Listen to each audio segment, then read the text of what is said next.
So এটা আমার Pulsar F250 and I absolutely love this bike, but just like any other bike, কোনো বাইকই একবারে perfect না। And এই বাইকে যেই জিনিসগুলো আমার পছন্দ না সেগুলো নিয়ে আমি আজকে কথা বলতে চাই। So first things first, bike চালানোর আগেই জিনিসটা দেখাই পারলে। আমি জানি না আমার ক্যামেরাতে দেখা যাচ্ছে নাকি না, বাট এখানে ফিউল দেখাচ্ছে ফুলের এক দাগ কম দেখাচ্ছে। কিন্তু আমি যদি আপনাদের ফিউলের অবস্থা দেখাই, অ্যাবসলিউটলি ফুল। সো এই প্রবলেমটা নিয়ে আমি আগেও কথা বলেছি বাজাজ সার্ভিস সেন্টারে, অ্যান্ড অ্যাপারেন্টলি অনেক পালসার F250তেই এরকম এই প্রবলেমটা দেখা যায়। And to be honest I didn't bother. Probably আমি একজনের থেকে মানে ইনফরমেশন পেয়েছিলাম যে ফিউল গেজের যে সেন্সরটা আছে ওটা চেঞ্জ করলেও তারপরেও এই প্রবলেমটা দেখা যায়। সো বেসিক্যালি ফুলের চেয়ে এক দাগ কম দেখায় সবসময় ফুল থাকলে। এটা আমার কাছে অত বেশি ইনকনভিনিয়েন্ট লাগে না, এর জন্য আমি আসলে এটা ফিক্স করতে বদার করিনি। আর যদি কখনো মনে হয় যে ফিক্স করা লাগবে, আইদার ওয়ারেন্টি ক্লেম করবো ওর নিজে লাগিয়ে নিব আসলে। সো সেকেন্ড পয়েন্ট যেটা আমার এই বাইক নিয়ে পছন্দ না তা হলো এটা লো আরপিএমে, একবারে স্টার্টিং লো আরপিএমে একটু ভাইব্রেট করে। ইঞ্জিনটা আসলে খুবই স্মুথ এবং ওয়ান অফ দ্য স্মুথেস্ট বাইকস আমি বলা যায় যে চালিয়েছি। বাট আপনারা দেখতে পারবেন এই যে এখন লো আরপিএম থেকে যখন আমি যাচ্ছি এখানে একটা স্লাইড কাঁপাকাঁপি করে। লেটস সে সেকেন্ড গিয়ারে এখন বোঝা যাচ্ছে না, কিন্তু ভেরি স্লাইড 2000 to 5000 আরপিএম হালকা ভাইব্রেশন আছে। বাট এর উপরে চলে গেলে তখন ভাইব্রেশনটা বেটার হয়ে যায়, মানে ভাইব্রেশন থাকে না বেসিক্যালি। এটা ইঞ্জিন বেসিক্যালি ফিউল কোয়ালিটির জন্য হতে পারে বা অনেক রিজনেই হতে পারে, বাট আসলে ওরকম মেজর কোনো প্রবলেম না। বাট অনেকজনেই আপনারা যারা F50 কিনেছেন বা যদি F50 ইউজার হয়ে থাকেন আপনারা এটা এই ইস্যুটা ক্লিয়ারলি নোটিস করবেন যে এই মানে লো আরপিএম থেকে হালকা ভাইব্রেশন হয়। So that's number 2 and number 3, এই পয়েন্ট আসলে একটু অ্যানোয়িং।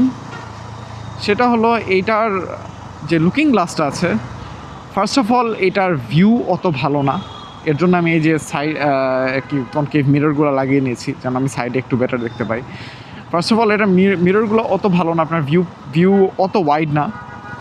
সেকেন্ডলি এটা প্রচুর ভাইব্রেট করে, এই যে আপনারা দেখতে পাচ্ছেন নাকি না, কিন্তু এটা আসলে অনেক পরিমাণে ভাইব্রেট করে। সো হাই স্পিডে থাকলে আপনারা almost visibility very very poor. এবং এটার যে মেকানিজমটা আছে টান দিয়ে ফোল্ড করার, ওইটাও খুবই অত স্মুথ না। সো ইটস জাস্ট ওকে, একটু টাইট আর কি। অ্যান্ড লাস্টলি একটা নাম্বার 4 যেটা সবার চেয়ে বড় অ্যানোয়িং প্রবলেম আছে, এটা আসলে না চালিয়ে বোঝানো যাবে না, এটা আমাকে চালিয়ে দেখাতে হবে। This has to do something with Uttara মোটরের যে অ্যাসেম্বলিং কোয়ালিটি তা নিয়ে। তাদের assembling quality honestly not up to the mark. So আমি যখন বাইকটা প্রথমে কিনি তখন বাইকটা হ্যান্ডেল বার লিটারালি এরকম ছিল।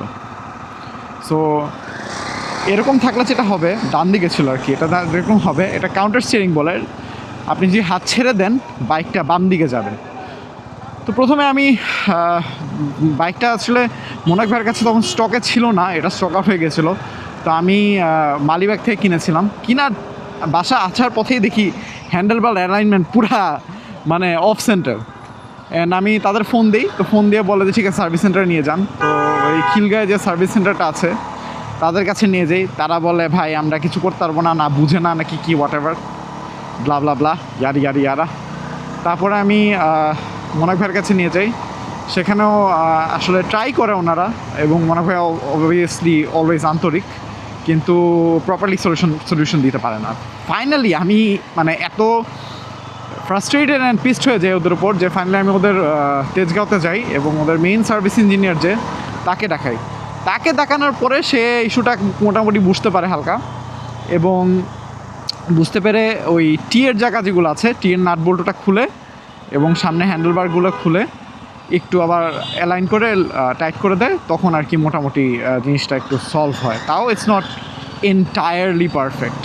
সো এটা আমি চালালেই আপনাদের দেখাতে পারবো। সো ওইটার পরেও আমার 2-3 বার অ্যাডজাস্ট করতে হয়েছে, অ্যাডজাস্ট করার পরে আর কি ফাইনালি মোটামুটি স্ট্রেট হয়েছে। বাট এটা বল রেসের প্রবলেম না, এটা টিয়ের হালকা প্রবলেম হতে পারে, বাট মেইনলি হলো ফর্ক অ্যালাইনমেন্ট। ফর্ক যখন একবার পারফেক্টলি অ্যালাইন না থাকে তখনই আপনার এই প্রবলেমটা হবে। সো আমার অনেকগুলো বাইকে ছিল এবং আমি যথেষ্ট পরিমাণে মানে লিস্ট এইটা জানি যে this is not normal. So আমি একটু এখানে দেখাই, আমি যখন হাতটা ছেড়ে দিব আপনারা দেখবেন বাইকটা বাম দিকে যাচ্ছে, যেমন আমার বডিটা ডান দিকে রাখতেছি তাও বাইকটা বাম দিকে যাচ্ছে, because it's not perfectly aligned. So number 4-এ যে প্রবলেমটা, it's actually really bothersome problem, because আপনি অবশ্যই চাবেন যখন একটা বাইক কিনবেন এটা পারফেক্ট হোক। সো এটা ডে টু ডে রাইডে বা লং রাইডে বা কোনো কিছুতেই প্রবলেম করে না, বাট আপনি হাত ছাড়ে যদি চালান তখনই আর কি এটা হালকা সোয়ার্ভ করবে। So that's about it. আমি আর ওরকম কোনো প্রবলেম এই বাইকে দেখিনি। It's very nice overall, and power থেকে শুরু করে comfort two everything else is pretty nice. So এখন তো গেল কি কি পছন্দ করি না, এখন বলি এটার ব্যাপারে কি পছন্দ করি। First of all the power, it's really good.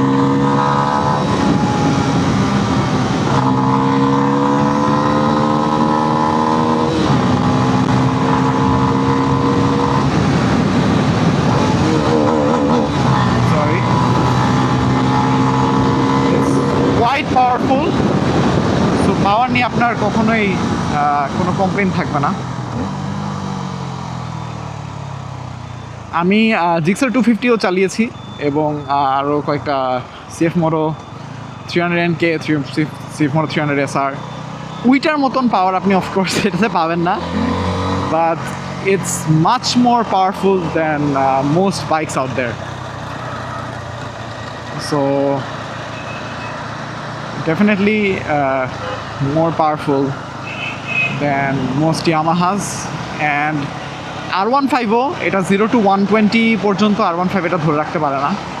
GSXR আমার আগে ছিল, এবার GSXR দিয়ে আমি আসলে কম্পেয়ার করি নাই, so I have no idea if it's as fast না অ্যাজ কুইক।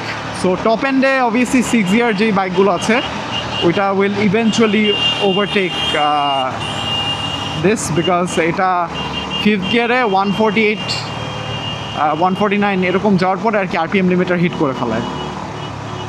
কিন্তু 0 to 120 পর্যন্ত আই ডাউট এই 150cc ক্যাটাগরির যে বাইকগুলো আছে ওগুলো এটার সাথে কিপ আপ করতে পারবে। So that's number 1, the power is really nice. Secondly, যেটা আমার one of the most favourite things about this bike, সেটা হলো এটার ব্রেকিং জাস্ট ফেনোমেনাল। মানে এত ভালো ব্রেকিং আপনি আসলে স্টক কোথাও পাবেন না। একটা জাস্ট আপনাদের একটা পয়েন্ট আছে যেটা নিয়ে কথা বলতে, মানে যে স্টক ব্রেকিং মানে 100% স্টক না, এটা যে স্টক ব্রেকগুলো দেওয়া থাকে সেটা আসলে so so, it's not the best, it's so so. আপনি ওইটা দিয়েও চালাতে পারবেন এবং ওইটা দিয়েও আসলে বেশ ভালো বাইক পাবেন, ইভেন স্টপিও করতে পারবেন। বাট আপনি যখন ভালো কোনো আফটার মার্কেট প্যাচ লাগান, যেমন নেক্সার NXT ব্রেকগুলো, এইটার ব্রেক জাস্ট মানে আনকম্পেয়ারেবল। ইটস মানে এত ভালো। মানে আমার আগে GSXR-এ আমি ওই DND ডিস্ক, তারপরে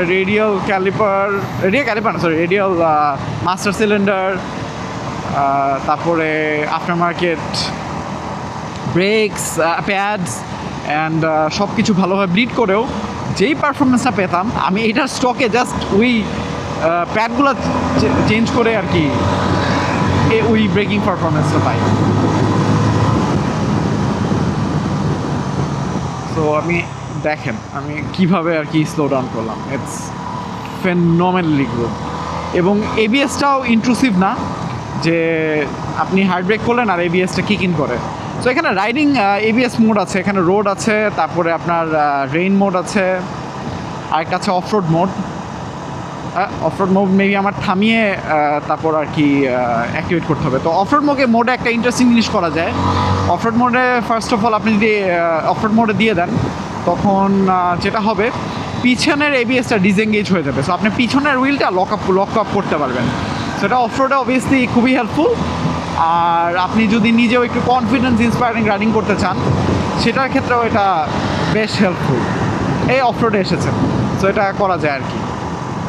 এবং অফরোডে আরেকটা জিনিস করা যায়, অফরোডে আপনি ট্র্যাকশন কন্ট্রোল অফ করে দিতে পারবেন। সো অনেক সময় হয় কি, বাংলাদেশের রাস্তায় আমাদের একটু উঁচু নিচু থাকে। সো যখনই উঁচু নিচু উপর দিয়ে যাবেন এবং টায়ারটা প্রপারলি গ্রিপ পাবে না, তখনইও আর কি আপনার কি বলবে একটা পাওয়ার কাট অফ করে দিবে। এটাই টিসিএসের কাজ। সো ওইটা যদি আপনি না চান, অফরোড মোডে যেয়ে টিসিএস অফ করে তাও চালাতে পারবেন একবারে। মানে হাইয়েস্ট পারফরমেন্স যেটা পাবে, মানে ম্যানুয়াল হাইয়েস্ট পারফরমেন্স এক্সেলারেশন পাবে, সেটা হলো অ্যাকচুয়ালি অফরোড মোডে উইথ ট্র্যাকশন কন্ট্রোল অফ। কারণ শুরুতেও যখন আপনি একটু মানে ভালো এক্সেলারেশন দেন, তখন ট্র্যাকশন কন্ট্রোলটা কিক ইন করে। So that's the second thing. And third thing যেটা এই বাইকে অ্যাবসোলুটলি অ্যামেজিং, এটা হলো তার সাসপেনশন। মানে অ্যামেজিং কীভাবে? In terms of cornering, in terms of hard riding, in terms of really fast riding, না, it's not the best, absolutely not the best. কারণ আপনার যদি আপনি হার্ড রাইডিং করতে চান, ট্র্যাক রাইডিং করতে চান, বা আপনি স্পিডে কর্নার করতে চান, আবার আপনার অবশ্যই খুবই স্টিফ সাসপেনশন লাগবে। স্টিফ মানে খুবই শক্ত সাসপেনশন লাগবে, যেটা আপনি ঝটকা বাড়ি খাবেন। স্পিড ব্রেকার বা যে কোনো ভাঙ্গা জায়গা দিয়ে উপর দিয়ে গেলেই আপনি জোরে জোরে হ্যাচকা বাড়ি খাবেন। সো ওরকম না। জিক্সার 250-র সাসপেনশন বেশ স্টিফ, একবারে সফটেস্ট না। জিএসএক্সআরের তো অনেক স্টিফ, এইটা আবার মাঝামাঝি, মানে একবারে যে সফট ওই ইয়ামাহার যে ফেজার বা এফজি সিরিজে যেরকম খুবই সফট ওয়াবলি এরকম থাকে, ওরকমও না। আবার একবারে যে জিএসএক্সআরের মতো টাইট, যে আপনার যত ছোটো জিনিসপত্রই থাকেন ওইটার উপর দিয়ে আপনি পুরো ফিল করতে পারবেন ঝটকাগুলা, ওরকমও না। এটা ইন বিটুইন অ্যান্ড খুবই সাপল। আপনার যত ছোট ছোট ভাঙাচোরা এটা ইজিলি খেয়ে নেবে, এবং আপনার মনে হবে আপনি বাইকটা নিয়ে মোটামুটি সুন্দরভাবে গ্লাইড করছেন রাস্তার উপর। এবং এই জিনিসটা আরও ভালোভাবে বোঝা যায় যখন আপনার কাছে আপনার পিছনে কখনো পিলিয়ন থাকে, তখন এই বাইকটা আসলে আরও comfortable with a pillion, and খুবই নাইস। করতে বলবো বেসিক্যালি এটা হ্যান্ডলিং, এটার ওয়েট ডিস্ট্রিবিউশন সামনে পিছনে মোটামুটি 50-50 বায়াস। সো এটার হ্যান্ডলিংও বেশ ভালো। মানে আপনি যদি এটা ক্রুজ করতে চান বা পাওয়ার কমিউটার হিসাবে দেখেন, স্পেশালি অন স্ট্রেট রোডস বা হালকা কর্নার করতে হয় এমন রোডস, এটার handling super because of the even weight distribution. Obviously যদি আপনি এটা স্পোর্টস বাইকের সাথে কম্পেয়ার করেন, যেমন আমার বেসিক্যালি 9 বছর ধরে জিএসএক্সআরই ছিল, এবং কারণ আমি এবং এর জন্য বেসিক্যালি সবার চেয়ে বেশি জিএসএক্সআরের সাথে কম্পেয়ার করবো। জিএসএক্সআর যেমন পুরা front heavy bias, front maybe around 70%, 60%, পিছনে হলো 40-30%। সো ওইটাতে যেটা লাভ হয় সেটা হলো সামনের কর্নারিং হ্যান্ডলিং অনেক শার্প, কিন্তু পিছনের আবার আপনি যখন ব্রেক করবেন বা নর্মাল হাই স্পিডে মানে ক্রুজ করবেন, তখন স্টেবিলিটিটা কম মনে হয়। বাতাসে ধাক্কাতে একটু বাড়ি খেলেও নড়াচড়া করলেও মনে হবে। সো এই বাইকের একটা ডিসঅ্যাডভান্টেজকে এটা আবার অ্যাডভান্টেজই, সেটা হলো এই বাইকের ওয়েটটা অনেক বেশি, অ্যারাউন্ড 165 কেজিস। সো 165 কেজি হওয়াতে বাইকটা হেভি হলেও অনেক প্ল্যান্টেড এবং অনেক স্টেবল থাকে। আপনার স্পেশালি আপনি যখন পদ্মা ব্রিজ বা এরকম কোনো ব্রিজে চলাফেরা করবেন, তখন আসলে অনেক বাতাস সাইড উইন্ড হয় আর কি, সাইড থেকে আপনাদের বাতাস অনেক ধাক্কা দেয়। তো জিএসএক্সআর বা ওরকম কোনো হালকা বাইক যদি থাকে, তখন আপনি দেখবেন আপনি লিটারালি এরকম ফিল করতে পারছেন যে বাতাস আপনাকে সরাচ্ছে, বাট এইটা খুব ওয়েট ডিস্ট্রিবিউশন এবং একটু হেভি ওয়েট হওয়ার কারণে সব কিছু মিলে খুবই স্টেবল। তো that would be number 4। And আরও অনেক ভালো পয়েন্ট আছে, যেমন আরেকটা জিনিস যেটা আই অ্যাবসলিউটলি লাভ, এটা হলো স্লিপার ক্লাচ। স্লিপার ক্লাচটা খুবই কাজের জিনিস। আমি আসলে অনেক অ্যাগ্রেসিভলি ইঞ্জিন ব্রেক করি এবং অনেক তাড়াতাড়ি র্যাপিডলি ডিসলেট করি। সো এটাতে যেটা একটা আমার GSX-R বা নন স্লিপার ক্লাচে যেটা একটা প্রবলেম হতো, আপনি যদি অনেক হেভি তাড়াতাড়ি ডাউন শিফট করেন এবং ইঞ্জিন ব্রেক ইউজ করেন, পিছনের চাকা মাঝে মাঝে লক হয়ে যায়, কারণ এত পারফেক্টলি আসলে রেভ ম্যাচ করা সবসময় পসিবল হয় না আপনি যদি একবারে লিমিটে চালান। সো তখন হুইলগুলো লক হয়ে যায়, আপনি ব্যালেন্স লুজ করার প্রবণতা থাকে আর কি। কিন্তু এটাতে slipper clutch works amazing. So আপনার কোনো হুইল লক আপ হওয়ার কোনো ঝামেলাই নাই। অ্যান্ড সিক্সথ আই গেস যেটা ইম্পর্ট্যান্ট সেটা হলো যে এটা পিলিয়ন সিটটা খুবই কমফোর্টেবল, বেশ চওড়া, বড় and comfortable. Maybe FZ deluxe বা আমি জানি না, ওই সিঙ্গেল সিটার যেগুলো বড় চওড়া সিট আছে, বা আমার ওই যে প্যাশন প্লাসও ছিল এক সময়, ওইটার যেরকম সিঙ্গেল সিট, ওইটার মতো হয়তো কমফোর্ট না, but definitely comfortable than most other bikes and most sports bike. পাওয়ারওয়ালা যেসব বাইক আছে তার মধ্যে ওয়ান অফ দ্য বাইকস যেটার সিট কমফোর্টেবল। আমি মেইনলি এই বাইকটা ওদের কথা সেফ মোর 300SR। যাই হোক, যেটা বলছিলাম, আমার one of the biggest reasons এই বাইক কেনার ছিল over GSR 250 or CF more anything is basically আমার ওয়াইফ আমার GSX-R বাইকে উঠতেই যেত না, কারণ ওইটা এত আনকমফোর্টেবল ছিল। একে তো সে পিছলিয়ে পিছনে যেত বা সামনে এসে পড়তো, আর নাম্বার 2 হলো তার লিটারালি পায়ের থাইজে মানে ঘষা খেতে খেতে ছিলেই যেত অলমোস্ট, এবং অনেক আনকমফোর্টেবল ছিল। আর সাসপেনশন কথা তো বাদই দিলাম। সো ইটস রিয়েলি কমফোর্টেবল, মানে সব দিক দিয়ে it's a really comfortable bike. এবং শেষমেশে আমি একটা সামারি বলতে চাই, এই বাইকটা কার জন্য এবং এই বাইকটা কার জন্য না। সো কার জন্য না সেটা আমি বলি, আপনি যদি পিওর ব্রেড স্পোর্টস বাইক পছন্দ করেন, শার্প হ্যান্ডলিং পছন্দ করেন এবং মানে একটু রেস বাইক চান, তাহলে this bike is not for you. বা কারণ এই বাইকের যেটা পাওয়ার, এই বাইকটা বেশিরভাগই জেনারেট করে এটার মিড রেঞ্জ 6000, 7000, 8000 RPM-এ আপনি সবার চেয়ে বেশি পাওয়ার অনুভব করতে পারবেন এটার। যখন 9500-এ যাবেন, এমন না যে এক্সেলারেট করবে না, অবভিয়াসলি এক্সেলারেট করবে, বাট স্পোর্টস বাইকের যে পিক পাওয়ারগুলো একবারে টপ RPM রেঞ্জে আসে, সেটা আপনি এখানে পাবেন না, ওই থ্রিলটা পাবেন না।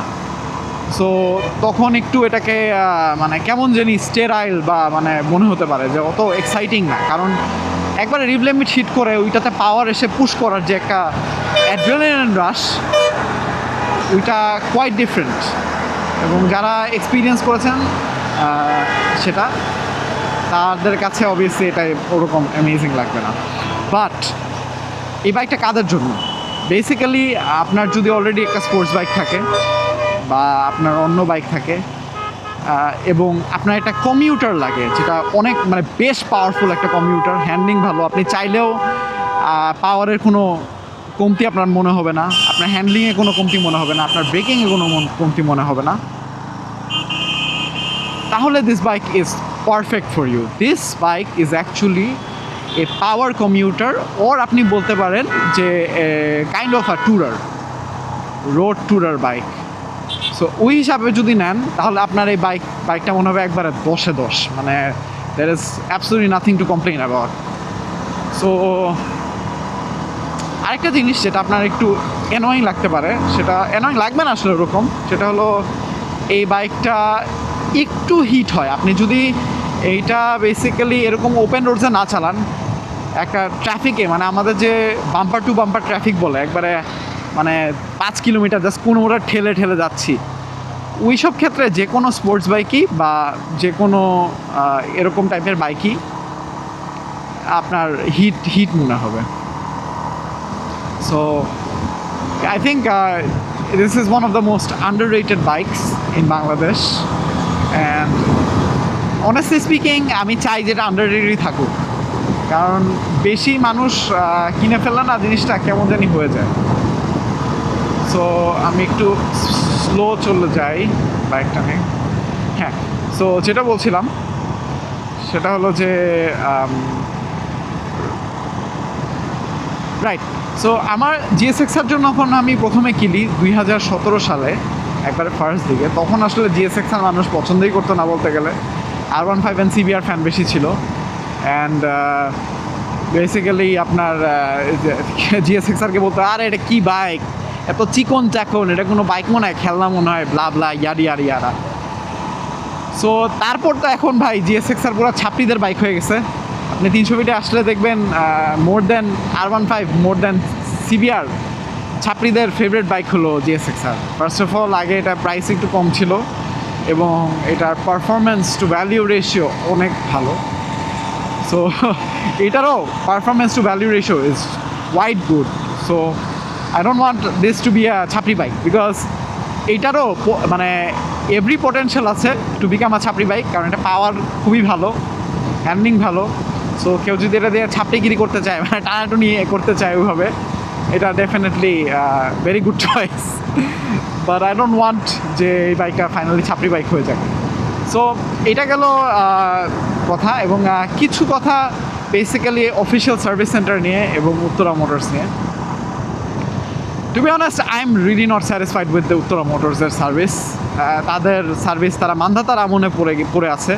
এই বেসিক আপনার এখানে একটা কয়েকটা ব্যতিক্রম আছে। আপনি বেসিক্যালি ওই সবার থেকেই শুনবেন যে বাজাজ ফেয়ারের মোনাক ভাই, ওনার সার্ভিস সেন্টার মোটামুটি ভালো, মানে মোটামুটি ভালো, মানে ইটস গুড, মানে it's not bad. But I wouldn't say আপনি যদি একটা প্রিমিয়াম সার্ভিস সেন্টারে আগে যেয়ে থাকেন, এক্সপিরিয়েন্স করে থাকেন, আপনার same level of confidence, same level of মানে এক্সপিরিয়েন্স মনে হবে না। রিসেন্টলি বেসিক্যালি একটা নতুন সার্ভিস সেন্টার খুঁজে পেয়েছি, তাদের নাম জিজি ঢাকা। বেসিক্যালি হলো তারা স্কুটারের সার্ভিস সেন্টারই নাকি, I don't no, but friends automobile মনে হয় বেসিক্যালি। সো আমি রূপম ভাই নামে একজনকে চিনতাম, উনি বেসিক্যালি স্কুটার কমিউনিটিতে বেশ জনপ্রিয় এবং very helpful guy, and he is a very knowledgeable guy. আপনার মানে এমন একটা মানুষ যার সাথে আপনার কথা বলে খুব মজা পাবেন। সো ওনারা মিলে একটা সার্ভিস সেন্টার দিয়েছে জিজি ঢাকা। ওটা কাইন্ড অফ এখন আর কি নিজেদের যারা চিনে তাদের নিয়ে এক্সপেরিমেন্ট করেছে, মেইন স্ট্রিমে এখনও যায়নি।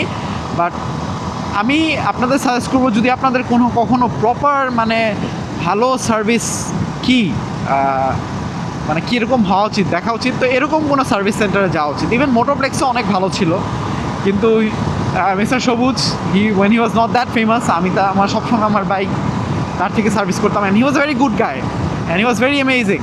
তো কিন্তু এখন অনেক ফেমাস হয়ে গেছে, তো এখন তার সবসময় বাইকে লাইন লেগে থাকে, সো এখন আসলে সার্ভিস দেওয়াই পসিবল না। সো এনিওয়ে, এত কথার বলার উদ্দেশ্য হলো, একটা প্রিমিয়াম সার্ভিস সেন্টারে যেরকম টাইপের টুলস থাকা দরকার, যেরকম টাইপের ডায়াগনস্টিক্স চেক করা দরকার, সেইটা আসলে উত্তরা মোটরস একবারেই মানে not up there yet. I hope তারা এটা নিয়ে কাজ করবে এবং ডেফিনেটলি দে হ্যাভ পোটেনশিয়াল। তারা আই হোপ এই জিনিসটা, এই ব্যাপারটা আরও ইমপ্রুভ করতে পারবে। সো সার্ভিস, আপনি যে অফিসিয়াল সার্ভিস সেন্টারে যান, আপনি একবারে best of the best service পাবেন না। এটা হোক আপনার ব্রেক ব্লিডিং, বা এটা হোক কোনো বেসিক সার্ভিস, বা বেসিক সার্ভিসে কোনো প্রবলেম হবে না। বেসিক্যালি একটু টেকনিক্যাল যদি সার্ভিস হয়, যেমন আপনার এই যে fork alignment, handlebar alignment, let's say, তারপরে আপনার হুইল অ্যালাইনমেন্ট, এইসব জিনিসপত্র যখন আপনি নিয়ে কাজ করতে যাবেন, তখনই আপনার আর কি একটু মানে কাজ চলে যাওয়ার মতন কি হবে, কিন্তু একবারে পারফেক্ট না। আর ভাই, আপনারা যদি মোনাক ভাই ছাড়া অন্য কারো কাছে যান, তাহলে বুঝবেন যে মানে বাজাজ সার্ভিস সেন্টারের কী করুণ দশা। এরা বেসিক্যালি সাইকেল সার্ভিস করে নাকি, মানে সাইকেল সার্ভিস সেন্টার, আপনি যে, আমি তো সাইকেলও চালাই, হাই এন্ড যেগুলো সাইকেল সার্ভিস সেন্টার আছে, ওগুলোও এর চেয়ে বেটার। মানে এরা একবার লোকালের চেয়ে লোকাল অবস্থা, খুবই বাজে। তারা কোনো মোস্ট অফ দ্য থিংসের সলিউশনই দিতে পারে না, এবং মানে যাতা অবস্থা আর কি। Anyway, so that's one of the complaints with Uttara Motors এর সার্ভিস। সেকেন্ডলি হলো আপনার প্রিমিয়াম বাইক আনছেন, ভালো কথা, আপনাদের অফিসিয়ালি কোনো সিনথেটিক ইঞ্জিন অয়েলের অপশন নাই। ভাই এইটা কী টাইপের একটা কথা, এইটা কী টাইপের উইয়ার্ড শেট কথা, মানে sorry my language, I am sorry, but এটা মানে খুবই উইয়ার্ড। আপনি যদি ভাই, আমি honestly one of the few people, আমি মনে হয় এসিআর মানে আমার অফিসিয়াল ফ্যান পেজ থেকে আমাকে ব্লক করে দিয়েছে, মানে ফ্যান পেজ না তো পেজ যেটা আছে, কারণ আমি তাদের মানে সমালোচনা করি, বেশ সমালোচনা করি যেখানে যেখানে ডিউ। তো কিন্তু তাদের ভাই দেখেন অফিসিয়ালি ইয়ামালুব RS4GP পাওয়া যায়, which is actually it's a very, আমি নিজে ইউজ করেছি, এটা probably not the best of the best engine oil, but it's a very good engine oil. আপনি RS4GPর অপশন পাচ্ছেন, আরও কয়েকটা সিনথেটিক অপশন পাচ্ছেন। আর আপনি বাজাজে গেলে কী ভাই অপশন পাবেন, মানে ওই বাজাজের নিজের 20W50, তাও সবার চেয়ে লো গ্রেড মিনারেল অয়েল যেটা আছে from BP, British petroleum, BP আরও বিপি কি ব্রিটিশ পেট্রোলিয়াম নাকি অন্য কিছু, যাই হোক বিপির সবার চেয়ে লো গ্রেড যেটা মিনারেল অয়েল যা আছে সেটা আপনি ইউজ করতে পারবেন, মানে সেটা আপনি অফিসিয়াল ইউজ করতে পারবেন। আপনি যদি অন্য ইঞ্জিন অয়েল ইউজ করতে চান, প্রবাবলি আপনার ইঞ্জিন মানে কী বলবো, আপনার ওয়ারেন্টি ভয়েড করে দেবে।